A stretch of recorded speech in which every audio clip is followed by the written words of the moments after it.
Hi, John Cameron here. Um, I just wanted to start this little mini series where I go through and I give my thoughts on the Marvel movies leading up to Avengers Infinity War because I'm going to try and watch them all before Infinity War comes out in just under 2 weeks. So, as I'm watching them, I thought I'd give some retrospective thoughts, how my thoughts of them evolved, how they are, and how they hold up now. And I just want to do these off the cuff as I watch the films. So I'm not going to edit them. I'm not going to film it. And I hope that's okay. So they're going to be like mini one man podcasts. And if you are doing the same, if you're watching any of the films on the lead up to Infinity War, then I encourage you to make responses to these. Anyway, let's get back into the actual movie. So, Iron Man 1. I just watched Iron Man 1 with my partner, I guess my wife now. I say I guess, literally my wife now, and my good friend Reese Peak. We watched it. Um, it's the beginning. Technically, I don't know if it's the beginning chronologically. It's definitely not the beginning chronologically because of Captain America 1. But we decided to just go in release order. It's easier. You don't have to work anything out. Iron Man 1. Gosh. It is a rare occurrence that I watch a movie and I remember it being worse than it is.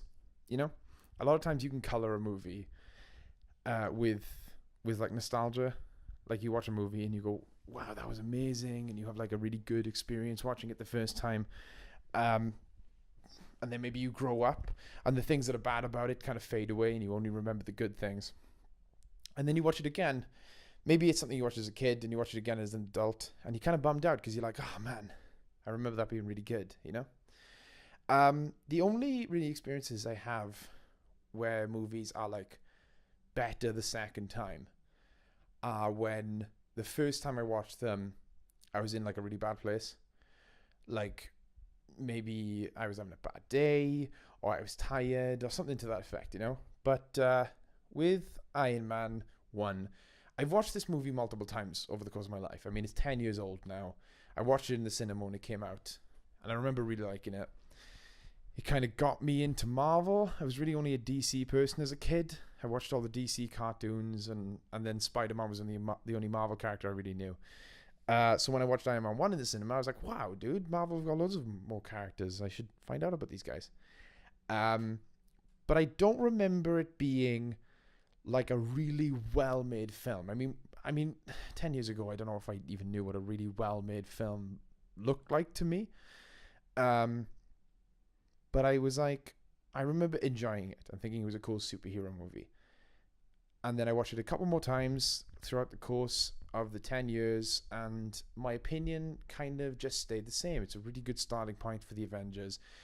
You kind of always know the plot of it because it's quite a simple plot, and sometimes Marvel will reuse it and reuse certain aspects of it. But yeah, I don't really remember it being amazing. And then I watched it this time. Now it's been quite a while since I watched it because again you watch it so many times. It's the oldest Marvel movie that you kind of go, okay, I get it. You know, I've got the plot. I know. So I've never really watched it. Didn't watch it on the build up to Iron Man 3. I didn't watch it on the build up to Avengers 2.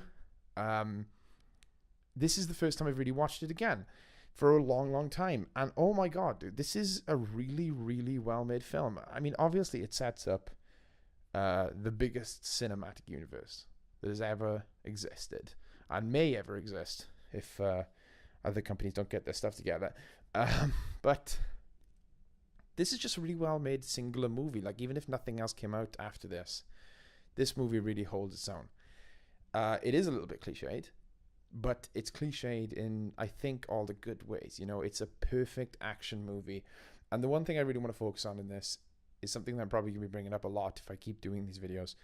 Um, is this really finds the balance between humor and drama. The movie is an action movie, so there's a lot of action, obviously. But as it's a Marvel movie, there's also comedy. But unlike a lot of Marvel movies, this movie knows when to drop the comedy and focus on the drama. There were moments in this film where something dramatic was happening and I was really getting into it. But I would be like, hey, maybe I shouldn't invest so much emotion in this because it might get ruined by a stupid joke. And it probably will get ruined by a stupid joke if I know Marvel by now.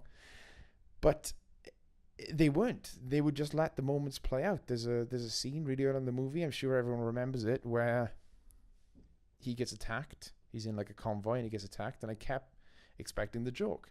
And the joke is there, but it doesn't overpower the comedy. It's less of a joke and it's more of a really defining moment for the character. It's where the missile lands and it's got his name on it. But it's not like wow wow, it doesn't zoom up. Reese Peak made the point that he would have made a quip if this was like a lot of other Marvel movies. He would have made oh my god, I can't believe this is happening to me. It would be better written, but it would have taken away from the drama. But it just shows it, and then it's there for a split second. It isn't like a gotcha moment. It's just kind of a plot point. As much as it's a joke, it's even more a plot point, and everything adds to the story and the drama of the movie. This continues throughout the movie. There are obviously funny moments in Iron Man 1. People remember a lot of the funny moments, but more so than funny moments, you kind of get this real character piece, this development. Now, it's not super deep, but it's a lot deeper than most superhero movies really go. And I think that coupled with the political angle, it makes this film a cut above a lot of the other Marvel movies. Now, I have to say, this is the first Marvel movie that I've rewatched in this string. So I am going from memory. I might be blown away, but this movie really impressed me. Some of the special effects have dated, but not a lot of them. There are a lot of practical sets, practical uses in this movie, and they're honestly like really impressive. The scenes where the suit is practical, both his suit and Ironmonger's suit, are really like they kind of hold up. They kind of look like what I wish the Power Rangers looked like, But yeah, it was, this movie was really impressive, and I think that the one thing that I took away from it was this element of drama, this element of we are making a movie to stand by itself. Now, that being said, there are also really cool setups. They're subtle, but there are really cool setups for future movies, and I really appreciate the foresight. Everyone's going to jump to like the Nick Fury bit at the end, which is obviously cool, and was cool at the time, but there are more subtle ones, and watching this movie, you kind of get surprised by how much they kind of knew where they were going, or how much they had an idea of where they wanted to go. So yeah, overall, Iron Man 1 was really impressive. I personally give it an 8 out of 10 on rewatch, which is probably higher than I give it if I reviewed it back in the day. But yeah, really enjoyed it. I'm really excited to see the other movies. See you in the next one.